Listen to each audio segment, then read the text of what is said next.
Sur les perrons des portes et de chaque côté, des cléons des clôtures, je vous entends chanter dans ma demi-saison, votre trop court été et votre hiver si long.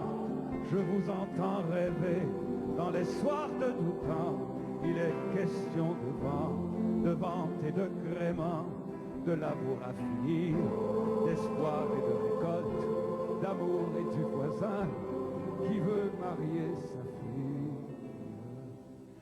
Le projet était ambitieux mais magnifique. Sur la même scène, oui. Daniel Lavoie, Laurence Jalbert, Paul Piché, Michel Rivard, Richard Séguin et 400 choristes. Ouais. C'était beau, hein? C'est beau, c'est impressionnant, c'est émouvant et c'est vraiment un grand honneur et un grand plaisir, j'avoue. C'était tellement beau, vous allez le refaire au Festival d'été de Québec? On a été invités effectivement pour ouvrir le Festival d'été de Québec. Il va y avoir de la chanson française au Festival d'été de Québec cette année. Et vous êtes les porte-étendards du fait français au festival. En chantant du Gilles Vigneault en plus.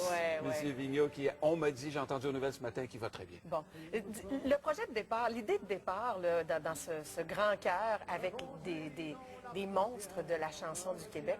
Aimez-vous ça quand je vous traite de monstre? Monstre sacré, c'est mieux, je pense. C'est mieux que statue, en tout cas. Mais vous avez embarqué d'emblée dans le projet, Daniel?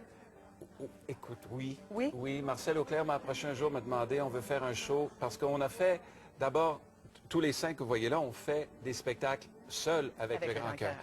Et donc, quand on te propose quelque chose comme ça, c'est difficile de dire non. Oui, puis c'est aussi accepter de chanter les chansons des autres, qui sont magnifiques. Ben, en fait, on chante nos propres chansons, mais on chante avec les autres dans ce spectacle-là, parce qu'il y a une période du spectacle où les 5 se retrouvent sur scène et chantent les chansons de tout le monde, et j'avoue qu'on a un fun fou. Alors, il y a un album qui a été tiré de cet événement-là, Le Grand Cœur et ses invités, puis là-dessus, on sera là à Québec pour vous voir. Parallèlement à ça, il y a Daniel Lavoie qui nous propose un 22e album en carrière. Oui. J'écoute la radio. C'est sorti à l'automne dernier. Oui. Des chansons qu'on connaît très, très bien, mais qui, selon vous, Daniel, avaient mal vieilli. Comment ça? Écoute, inévitablement, on se fatigue de nous entendre chanter et peut-être qu'il n'y avait pas si mal vieilli que ça, mais moi, quand je les entendais, parce que ça passe des fois dans les épiceries où je vais faire mes courses, je trouve que ça ne sonne pas aussi bien que ça pourrait sonner. Puis c'est certain que nos oreilles ont évolué avec les années, la technologie a évolué. J'avais envie de voir ces chansons-là rajeunir avec mon vieillissement. Est-ce qu'il y en a une qui est votre préférée? J'en ai plusieurs qui sont préférées. Non, je n'ai pas vraiment de préféré. C'est un peu comme les enfants, les chansons, hein. Il n'y en a pas vraiment un qu'on préfère. On les aime toutes. Ça dépend des soirs. Il y a des soirs où je les aime, il y en a une que j'aime plus que d'autres. Il y a des soirs où le public a envie d'entendre une chanson plus qu'une autre. Et je le sens tout de suite. Et c'est celle-là que je préfère. Oui. Puis, je disais que pour vous, Je voudrais voir New York a pris une signification particulière après les attentats de 2001. Ben écoute, j'ai eu l'impression, en chantant cette chanson-là, quelques jours après les attentats, que je l'avais quasiment écrite pour ça. Ouais. Et ça m'a fait quelque chose. J'ai été wow! J'avais vu quelque chose. Évidemment pas, j'avais pas vu quelque chose, mais ça correspondait tellement aux événements que cette chanson-là, maintenant, quand je la chante, j'ai une émotion qui vient de ça. C'est étrange. Et pour les prochains jours, vous partez en tournée avec l'Orchestre symphonique. Ça va me prendre du temps à présenter mes musiciens. Oui, hein? Oui, un orchestre symphonique, 75 musiciens, je crois, ou à peu près. L'Orchestre symphonique de Québec m'a invité à faire une série de concerts populaires. On mélange la musique classique et mes chansons dans une série d'un spectacle d'à peu près 1 heure, 1 heure et quart, 1 heure et demie. On m'a donné le choix des pièces que jouerait l'orchestre symphonique. Donc, j'ai choisi des petites pièces. J'ai dit, si on met des chansons à côté des grosses pièces, ça va faire pâteau un peu. Donc, j'ai choisi de petites pièces, des extraits de symphonie, des extraits de différentes pièces que je connais. Et donc, on va faire un show de chansons avec un orchestre symphonique. Mais il y aura les chansons de Daniel Lavoie. Il y aura les chansons de Daniel Lavoie, puis il y aura des extraits de Jean-Sébastien Bach, de Philippe Glass, de Ravel, de Debussy, de Mendelssohn.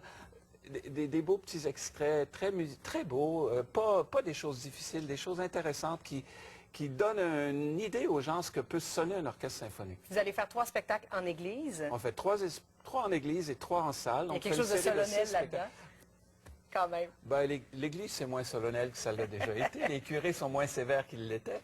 Et puis, moi, j'ai toujours trouvé qu'un orchestre symphonique dans un chœur d'église, c'est encore plus beau qu'un curé. Excusez-moi, monsieur le curé. Je vous imagine toujours derrière un piano dans votre univers. Puis là, de vous savoir entouré d'autant de musiciens. Dans votre tête, est-ce que ça arrive des fois qu'il y avait justement, en composant, en jouant, ah, là, on va mettre des violons, là, on va mettre des Dans mes rêves les plus fous. C'est vrai? Dans mes rêves les plus fous, parce qu'on ne pense jamais qu'on pourrait un jour jouer avec un orchestre symphonique. Moi, j'ai grandi dans la musique classique, donc pour moi, c'était vraiment un rêve, quelque chose auquel peut-être j'aspirais, mais... Et ça s'est présenté comme ça, et plusieurs fois dans ma vie, et je dois dire que c'est une expérience extrêmement stimulante. Oui, hein? Surtout l'énergie de se retrouver sur scène avec 60 ou 70 ou 75 musiciens qui travaillent tous avec le même focus. C'est une énergie merveilleuse, autant dans la salle quand on le reçoit que sur scène quand on le donne. Est-ce qu'on peut attendre du prochain nouveau matériel de votre part, Daniel? Oh oui, j'ai deux, trois projets en route en ce moment, Oui. qui, je ne sais pas quand ça va sortir, mais j'ai deux, trois projets en route qui j'espère, vont être bons, puis qui vont intéresser les gens. Il y a quelques années, on vous avait découvert dans un concours de talent musical organisé par Radio-Canada. C'est comme ça que ça a commencé, votre carrière. Ouais. Et puis là, au Québec, il y a plusieurs émissions qui mettent en vedette des nouveaux talents. Il y a La Voix, entre autres, qui a retenu l'attention. Est-ce que c'est le genre de projet dans lequel on pourrait vous voir à un moment donné, peut-être comme coach, de voir ces nouvelles vedettes arriver là? Écoute, je travaille depuis 10 ans, un peu plus, à Petite-Vallée à faire exactement ça. C'est ce qu'on fait. On fait comme ça ressemble à des masterclass. Oui. C'est des rencontres avec des aspirants qui rêvent de faire ce métier-là, qui viennent chercher dans notre expérience, et Dieu sait que le métier a beaucoup changé depuis quelques années, mais qui viennent chercher dans notre expérience les quoi faire et quoi pas faire. On ne peut pas toujours leur dire quoi faire parce que le métier a beaucoup changé, mais je peux certainement les aider à leur dire quoi pas faire. Ouais. Parce Mais qu'il y a sinon, beaucoup de c'est quoi choses le de pas conseil que faire. vous répétez le plus souvent à quelqu'un qui commence? Il faut aimer ça plus que tout. Plus que Aimer tout, ça plus que tout. Être prêt à faire n'importe quoi pour y arriver, parce que si on n'est pas prêt à faire n'importe quoi, on n'y arrive pas, c'est certain. Alors, il y a plusieurs semaines chargées pour vous, Daniel Lavoie, qui s'en viennent, mais rapidement les dates. 1er mai, Sainte-Foy, Église Sainte-Ursule. 2 mai, Québec, Église Saint-Ambroise de la Jeune-Lorette. 3 mai, vous êtes à Thetford Mines. 4 mai, Saint-Georges-de-Beauce. Et pour toutes les autres dates, vous allez sur daniellavoie.ca. À Drummondville avec Paul Darèche, vendredi. Ah, ça va être bon, ça! Oui. Quand le country rencontre le classique et la voix de Daniel Moi, je suis un Lavoie. grand fan de Paul pour vrai. depuis très, très longtemps. Et puis, j'ai travaillé sur son disque, puis je fais quelques spectacles avec lui. Puis à Drummondville, vendredi. Le rendez-vous est donné. Merci beaucoup, Daniel Merci. Lavoie.